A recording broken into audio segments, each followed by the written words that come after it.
Oh yes, it is time for your wrestling nostalgia, and tonight we are looking back about 7 years to WrestleMania 30, when the rise of the Yes Movement led Daniel Bryan from obscurity all the way to the main event, winning the World Heavyweight Championship in a triple threat match. I don't know about you, but I'm ready. Let's get things going right now. It's time for your weekly fix of wrestling nostalgia, when we look at wrestling's past eras, from the Attitude Era to the Reality Era. I'd like to think that maybe this company will be better after Vince McMahon's dead, but the fact is, it's going to get taken over by his idiotic daughter and his doofus son-in-law and the rest of his stupid family. To today, here on the WWE Podcast.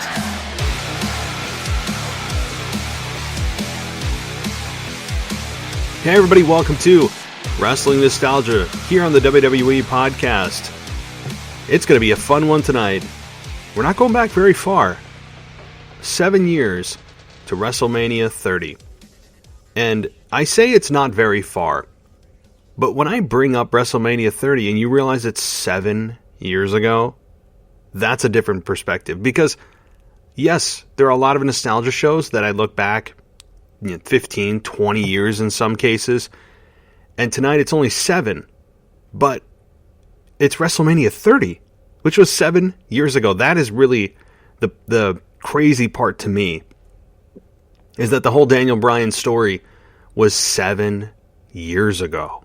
My God. I mean, let that sink in. Yes, it's not exactly 7 years, I know that. I mean, it's coming up on 7 years this WrestleMania, but for all intents and purposes, it's 7 years ago. So, whoa. This is going to be a fun one because I've never really covered this, and this got suggested to me by a few listeners, and I will be getting to it momentarily. If this is your first time joining me, we do this once a week. We do the Wrestling Nostalgia once a week, and if you'd like to give me suggestions on what you'd want to hear discussed, email me, realwwepodcast@gmail.com, and get your suggestions in, because I do fulfill them. I'm doing that right now, and it's a good suggestion. You guys put stuff out to me that I feel stupid for not even thinking of, right? I mean, how did I not even consider this one? I think I sometimes look back too far, and I think nostalgia is 90s and ruthless aggression, but to be honest, could be any time. Any time in the past is nostalgia. I mean, we're constantly having the past pass by us, so it could be at any time. I mean, I could do a wrestling nostalgia on the TLC pay-per-view from this past Sunday, because technically it's nostalgic. But anyway, this is going to be a lot of fun, and tomorrow we're also going to have the NXT review, and we're going to do the mailbag, which will be out shortly after this episode. I kind of do a dual recording on Wednesday nights so that you guys have the mailbag and you have the wrestling nostalgia. So the mailbag is chock full this week. I think we have like 10 voicemails, and I'm not going to say it's going to be an hour and a half show. Okay. I mean, I do respond as quickly as I can and concisely as I can. And certainly we had some fiery questions last week, and I'm sure that they're equally as fun this week, but I welcome them. So that is going to be, if you haven't already seen it in the feed, it is there as, I think, episode 8. I think we're in the 8th episode of that. But nonetheless, guys, tons more coming this week with Mimi and her week in wrestling ups and downs. We have Michael Ritter and SmackDown review. So, and myself and returning co-host Anthony DeMarco coming this Sunday night for your week in review. So it'll be great to have him back. I joined him on his episode of Rivalries discussing Stone Cold Steve Austin versus Vince McMahon. And if you haven't seen that, or heard it rather, check that out on the feed. It was a blast. Always great talking with him. And there's just never a bad episode that we have, I don't think. So follow us on Instagram at WWE_podcast or on Twitter at Wrestling_audio. You can also head on over to Patreon. If you want to get rid of the ads, head on over to Patreon. And for $1, you get the entire library ad-free. No interruptions, just streamlined. And that's where you can get it for $1. You can even get into the pay-per-view tier level, and you can come on the show as a co-host, and we can discuss any topic you'd like for a full show. So certainly no shortage of content, and all streamlined for $1 a month. Not bad. And I'd like to also shout out our latest patrons. And that would be Chris Beaudry, hope I said that right, and Aiden O'Connell. So, guys, thank you so much. I hope you enjoy your ad-free experience. I know I always do every time I listen to tons of wrestling podcasts, and I have subscriptions on a few of them, and it's always fun to be able to listen ad-free and not have to worry about hitting that skip button or being interrupted. So Chris and Aiden, thank you so much for your patronage, and you guys can join them and join the fun on over at patreon.com/WWE podcast. So all right, well, let's get into it now that all of the housekeeping items are out of the way. We are talking about WrestleMania 30, and this took place on April 6th, 2014 from New Orleans, Louisiana in the Superdome, or as Hulk Hogan infamously said, the Silverdome. And this was in front of 75,167 people. God, I can't wait till we can actually see that again. And what I'd like to do, I know we're talking about Daniel Bryan and winning the World Championship at WrestleMania 30, but I want to also, just to give you the lay of the land, give you the events that happened at WrestleMania 30, just so you can kind of feel out the environment at that time. And remember, this is when NXT was a joke. NXT was people carrying kegs around the ring and having Titus O'Neil trip on himself and doing just silly, hokey crap that was, it really was a total joke at the time. And it's amazing in 7 years what it has become. So that's how far back we're talking. So here's what the card looked like. 8 matches. Number 1, the Usos defeated Los Matadores, the Real Americans, and Ryback. I bet you're wondering who the hell these people are, right? Well, we know who Jimmy and Jey Uso are, who at the time were still the paint-wearing, just babyface loving, just generic tag team. I mean, they were great in the ring, but I really despised what they were for several years, and I'm so glad what they've evolved into. Los Matadores, who were Diego and Fernando, and the Real Americans, Cesaro and Jack Swagger, with Zeb Coulter, Dutch Mantel, for those of you who are older wrestling fans, Ryback, Curtis Axel, and Ryback, if you didn't guess. And they were in a fatal 4-way tag team elimination match for the WWE Tag Team Championship. Again, the Usos won in 16 minutes. The second match of the night was Daniel Bryan versus Triple H, and we're going to get to that. So, we all know the outcome. I mean, Daniel Bryan did beat Triple H. I don't think that's a shock to anyone. But that was 25 minutes. Wow, I don't remember it that long. 25 minutes and 58 seconds that this match went. So the winner was to enter into the WWE World Heavyweight Championship match later that night. That was the stipulation. So we'll get to that. The Shield, which was Dean Ambrose, Roman Reigns, Seth Rollins, defeated Kane and the New Age Outlaws, Billy Gunn and Road Dogg, in a 6-man tag team match that went 2 minutes and 56 seconds. Cesaro won the 31-man Andre the Giant Memorial Battle Royal. Cesaro won by eliminating The Big Show, and it was in 13 minutes 25 seconds. John Cena defeated Bray Wyatt in a singles match in 22 minutes 25 seconds. Brock Lesnar defeats The Undertaker in 25 minutes and 12 seconds, ending The Undertaker's winning streak of 21-0. I think I've done a nostalgia on that in and of itself. If I haven't, I don't know what I'm thinking. I should. Boy, never forget that moment. Never sitting there like, they got to restart the match. Something went wrong. Somebody's going to come out and say, no, nope. It was just dead silence. I don't think any of us as wrestling fans will ever forget where we were when we watched that happen. Never. It's kind of like a 9/11. And I don't mean that in a disrespectful way, but everyone always references like big events like 9/11 or, if you're old enough, Kennedy's assassination. I mean, I'm going way back in my parents' era, but big ticket items. You don't forget where you are. In wrestling terms, this is one of them.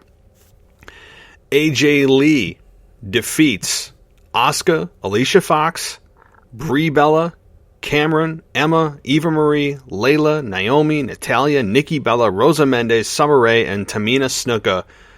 Whew. in a Vicky Guerrero invitational match for the WWE Divas Championship. This only went 6 minutes. So think about that the next time you look at our women's product today. That only 7 years ago, the women's division was a joke. And yes, AJ Lee, a bright spot. Okay, certainly a bright spot. Maybe one of the only bright spots, because I look at and Natalya to some degree. Okay, Oksana, Alicia Fox, Summer Rae, Rosa Mendez, Eva Marie, Layla, Naomi. No. Naomi maybe. She was she was on the rise. So you have a couple of bright spots, but 80% of this you can kind of just toss to the side. And it was for the beloved Divas Championship. Wow. So guys, it was not that long ago that the women were still an afterthought, only getting 6 minutes out of hours-long pay-per-view. They get 6 minutes. Yikes. Boy, have we come a long way in women's wrestling. And then, in the 8th and final match in the main event, Daniel Bryan beats Batista and Randy Orton, and he wins by submission, tapping out Dave Batista. And that was a triple threat match for the WWE World Heavyweight Championship. This one went 23 minutes and 20 seconds. So, certainly a card that was worth, I guess worth WrestleMania worthy in some respects. Daniel Bryan was the focus of this, the entire pay-per-view, as it should have been. But of course, we had the shocker, maybe the biggest talking point, with the Undertaker's undefeated streak being broken, and Daniel Bryan also winning the World Heavyweight Championship. We'll never forget that image of him standing there with his hands up and the confetti falling and people losing their minds. It was a great moment. You could argue whether Undertaker's undefeated streak was a bigger talking point than Daniel Bryan winning the World Heavyweight Championship, but this was the WrestleMania card, guys. Actually, the more I look at it, is this really WrestleMania worthy? I don't know. I'm going to just politely say this looks like a Monday Night Raw. Outside of a few with Brock and Taker and Cena and Wyatt, about 5 of these matches could have been on a Monday Night Raw, and none of us would have known any different. So, but again, that was 7 years ago, in April of 2014, and my oh my, have we come a long way. And people may complain about today's product, and if they do, I'd reference them, the Divas Championship era. That's what I would do. Okay, so Daniel Bryan, guys, and this is a focus on the match at WrestleMania 30. This is not a Daniel Bryan versus the Authority full review of every interaction they've ever had. Okay, I'm going to glance over it because it is important to understand why this match happened and how it happened and the precedent that it set moving forward for WWE and the fans. Good and bad. There's certainly some things I'm sure WWE, I don't want to say regrets, but had to have seen coming with the way they allowed fans to dictate their story. And that's not a bad thing. They should always want to find what the fans want. But the thing is that Vince has gone on record of saying many times that sometimes he gives the fans something they didn't even know they wanted. So maybe Vince is always thinking, well, I'm the smartest guy in the room. I'm gonna tell them things and show them things they didn't even know they wanted, more than the things they think they want the most. So with that mentality, I'm sure that Vince McMahon was absolutely just disgusted with the fans' choice of Daniel Bryan. I'm sure he was. Because prior to WrestleMania 30, prior to that, when was the last time that the WWE had a small man champion win the main event at WrestleMania? I think the only man that comes to mind is Rey Mysterio. Perhaps the greatest luchador ever. Perhaps that is the only time that I can think of in modern wrestling that a small performer was able to overcome the big man's world. And so this was something that did not occur very often. And WWE, Vince, had scouted the main event of WrestleMania 30 to be Randy Orton versus Batista. That was going to be the main event. And that was planned for many months. It was very well known. I remember reading about it. I remember even CM Punk commenting on it during his infamous podcast with Colt Cabana that dropped, I don't know how many months after he finally left WWE. He knew that WrestleMania 30, Vince was looking for Randy Orton versus Batista, and CM Punk said, well, if that's the main event, that's going to absolutely suck. And when CM Punk told Colt Cabana about this story, he's saying that he told Vince, like, how can you not see this? This is Daniel Bryan's year, right? And eventually Vince was forced. This was a forced insertion of Daniel Bryan, and CM Punk dictated that story to the fans and basically said that, the fans are willing this to happen. How can you not see that this main event's going to suck if it's just Randy Orton and Batista? Which it would have. The fans would have absolutely revolted. I mean, I actually believe crap would have been thrown in the ring.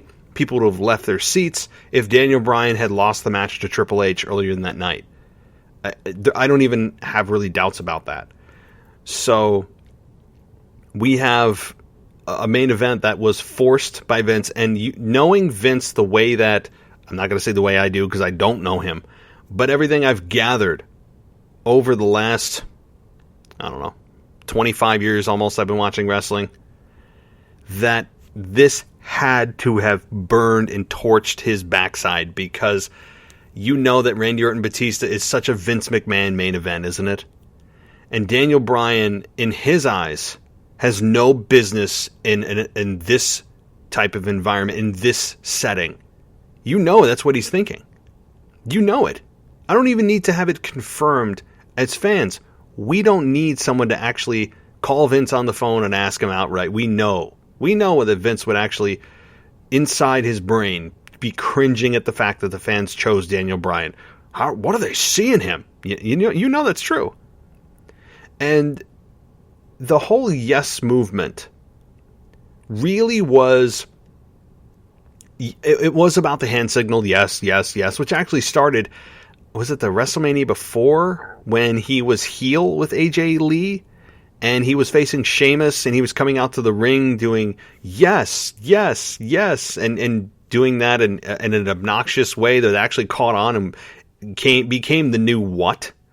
And I mean the new what phrase, which actually started with Austin in 2002 and has since not been defeated.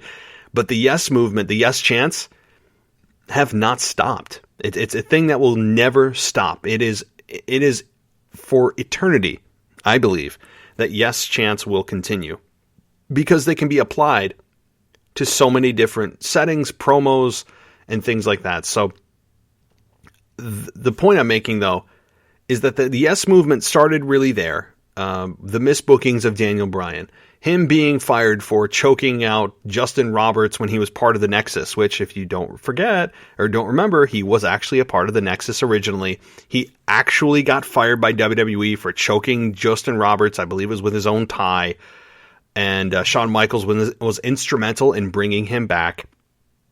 He comes back, and from there, the fans just rally behind him, and they want to see him move up and up and up. And the reasons, if you're wondering, well, why? What was so special about this guy at the beginning that drew fans? It was his relatability. He was extremely likable on camera. He could cut a good to very good promo. He felt authentic. He was a level above everyone at that time in the ring. He just felt like one of the fans there. He didn't feel like he was playing wrestler. He felt so genuine. And he was very relatable, likable. And the fans just grabbed onto that at a time that they needed to grab onto something believable and relatable. And he's also an underdog. It's human nature. We tend to root for the underdog. And again, he also looks more like a fan than he does the typical pro wrestler. More people can relate with what he looks like than they can't with Randy Orton and Batista. 6'5", 270 muscle bound dudes. Yeah, they're larger than life, but they're not as relatable and down to earth as Daniel Bryan was. I don't know how more to explain it. So they did kind of an authority versus the man, right? It's authority versus the common man, I should say, which is what Daniel Bryan really represented. And it was very much akin to how many times we've seen an authority figure that's heel versus the up and rising babyface.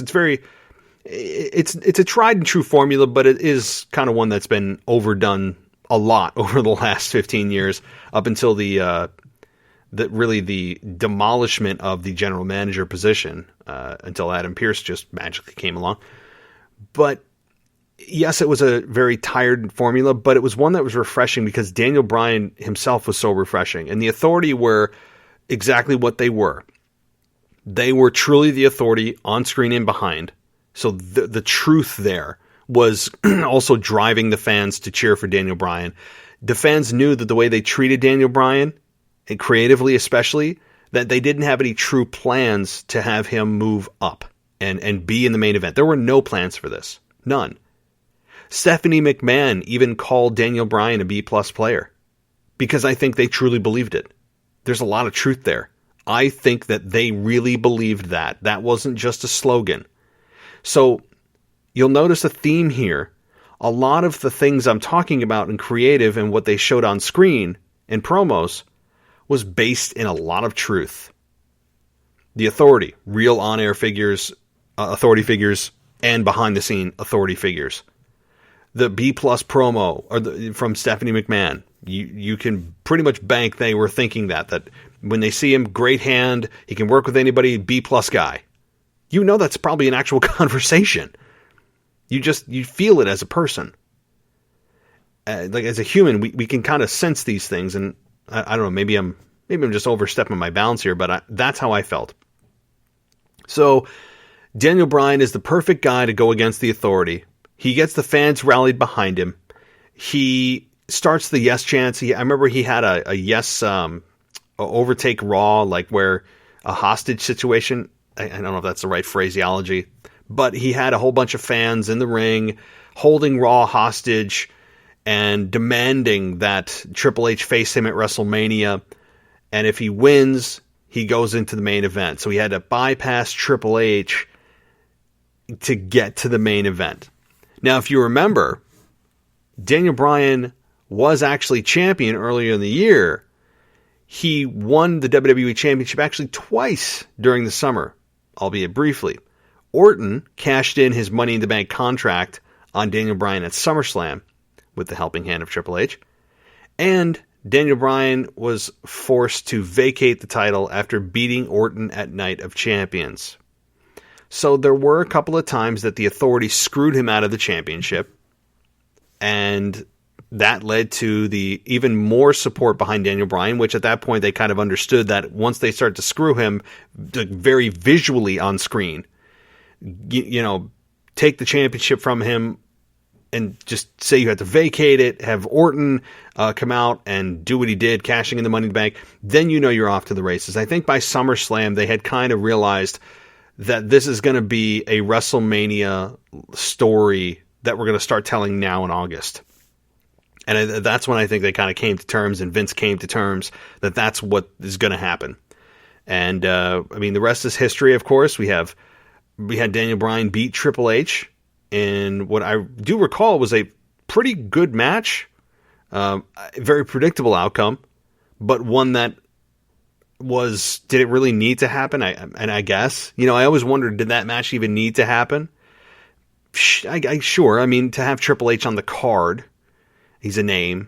There's always that slight chance that Daniel Bryan loses, but he didn't. He overcame Triple H, and he ended up being inserted into the main event of WrestleMania 30. and we're going to get some audio in just a minute, but he was in that event, again, not supposed to be there when the original plans for WrestleMania 30 were drawn up, and he is there. The fans are still losing their minds for him. They're still believing in him. They're still rallying behind him like he is the hometown hero. And so it was just a great feel-good moment. So we're going to get to some audio. I'll react to that audio. And then I'm going to also talk on the back end of this, towards the end of the show here. What implications did this have for future storylines in WWE?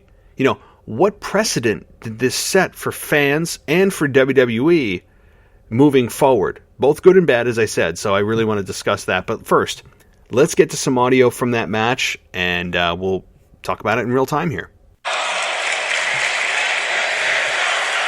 Now Batista, looking for the Batista bomb to put Randy Orton away, and with the championship, there's the Batista bomb.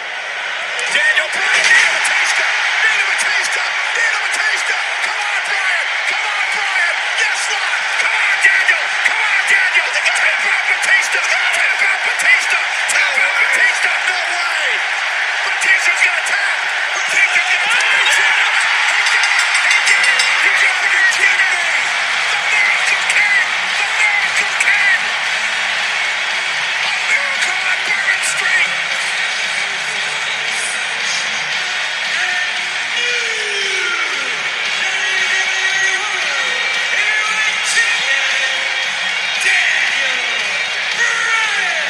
The impossible dream has become reality.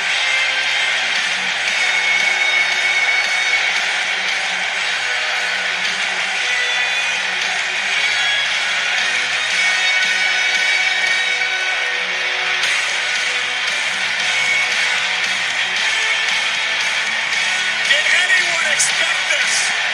Absolutely not. They hoped for it. Did everyone want this? Yes. Yes. Yes. Daniel Bryan has overcome the authority. There is your new face of WWE. Daniel Bryan has done it. Dreams come true. Yes. Yes.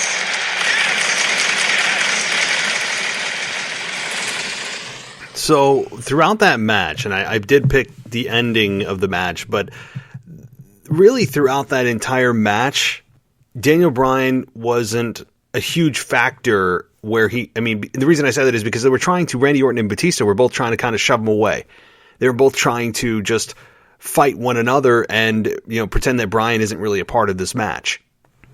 And that I know that I understand the story they were trying to tell, but the point I'm bringing up is that when you listen to the crowd reaction, if you watch that full match and you listen to Batista and Randy Orton, hitting their finishers on one another and, putting each other in holds and punching each other in the face, all of that, the fans are booing everything.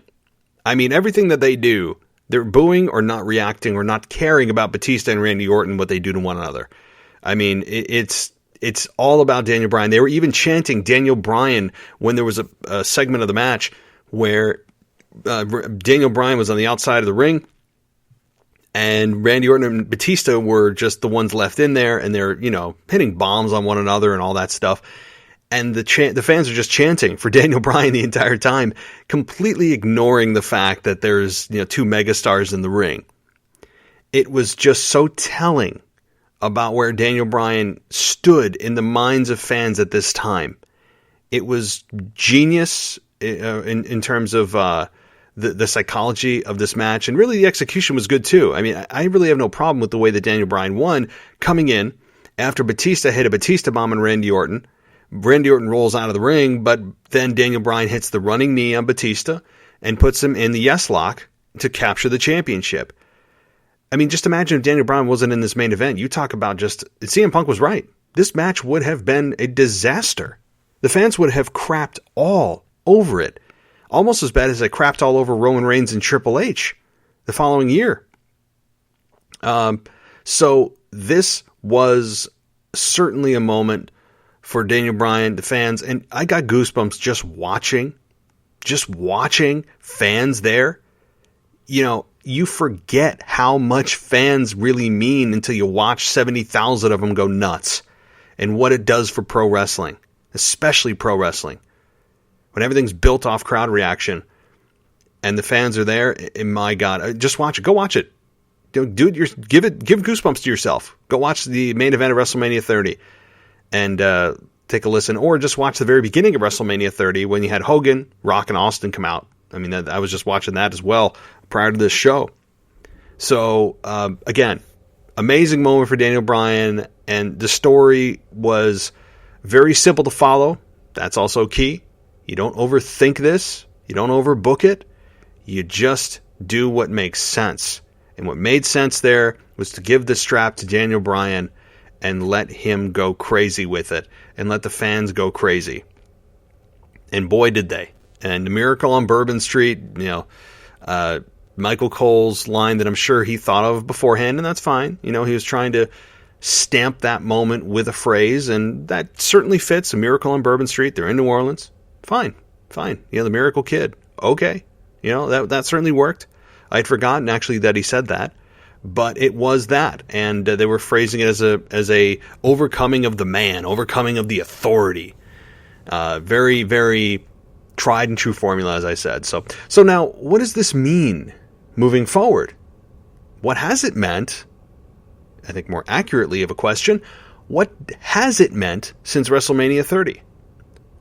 Well, I think from WWE's perspective, they have put the fans in control of the story more than they probably would have liked it to have happen.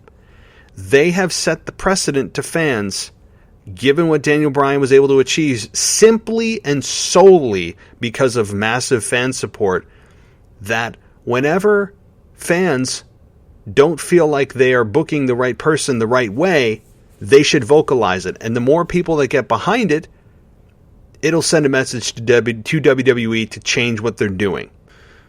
And that is a dangerous thing that I'm sure WWE is wishing that it maybe didn't happen the way it did with Daniel Bryan, because the fans go, wait a minute, we're in control now? We can dictate who does what and where, and we can just scream at house events and house shows and at live events and just, if we vocalize what we feel, WWE is going to just do it. They are our slaves, so to speak. Well, if WWE may view it that way, and I can see why they may have set a dangerous precedent, but they're in the business of serving fans, right?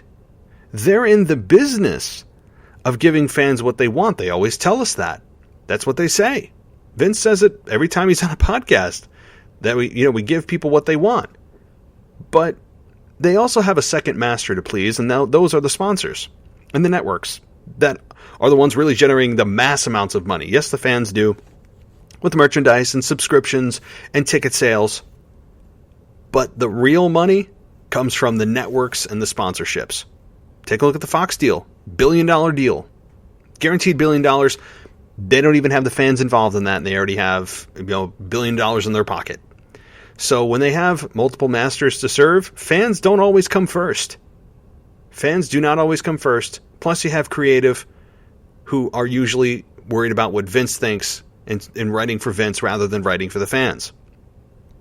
So, again, also, too, if they're the ones who are feeling this is dangerous, if WWE feels that setting the precedent that fans should go to shows or fans that do come to shows feel like they can control the narrative by just screaming things, they may feel that, they're giving fans too much power. Well, you just told us to come there and be your focus group every night. You're the ones telling us to go there and be loud. You're the ones telling us to vocalize what we feel. So we do, and now you push back. Well, you may be asking, what are you talking about they push back? Why would they push back? Roman Reigns? Anybody remember Roman Reigns being a babyface the last 5 years, 6 years? To the chagrin of many, many, many fans? Anybody remember John Cena as a babyface when the fans never got a heel version of him? Which was, it's a crime that we never got a little bit of a heel run with him. It's a crime. So WWE, Vince, more specifically, more often than not, feels like he knows better than the fans. And he has been proven wrong many times. Look at the brilliance of Roman Reigns right now. And all the programs he could have had with babyfaces in the past, and he chugged along with keeping Roman Reigns babyface because he's stubborn. He feels like he knows better, and he feels like this is going to be a better outcome. And he still probably would believe that this is a better outcome because he's a more seasoned performer. He understands his character more. Nonsense. He would have gained that experience, been more comfortable if you'd let him turn heel many years ago. And he probably would be at that mega babyface level now because the fans would have had a chance to hate him. And he would have understood his character more. It just, Vince McMahon can, I mean, I'm having fake arguments with a guy that's not even here or listening, which is kind of sad. But knowing WWE like I do and just watching them the way they book on a weekly basis, I feel like I'm pretty confident in that fake argument I just had with myself. So, okay. So I hope you guys enjoyed the show. It's always fun to look back, even if it's just 7 years, couple years. Just keep sending those suggestions, realwwepodcast@gmail.com, or DM me on Instagram and send me your suggestions there. It's always fun to talk with you guys on there, or wrestling_audio on Twitter. So lots of ways to get in touch with the show. I hope you guys enjoyed this. Again, it's fun to look in the past and remember wrestling the way it used to be and see the things that are better, see the things that are worse. That's what this nostalgia show is all about. It's time to just kind of lose yourself in wrestling. Alrighty, thank you everybody, and as always, I'll talk to you next time.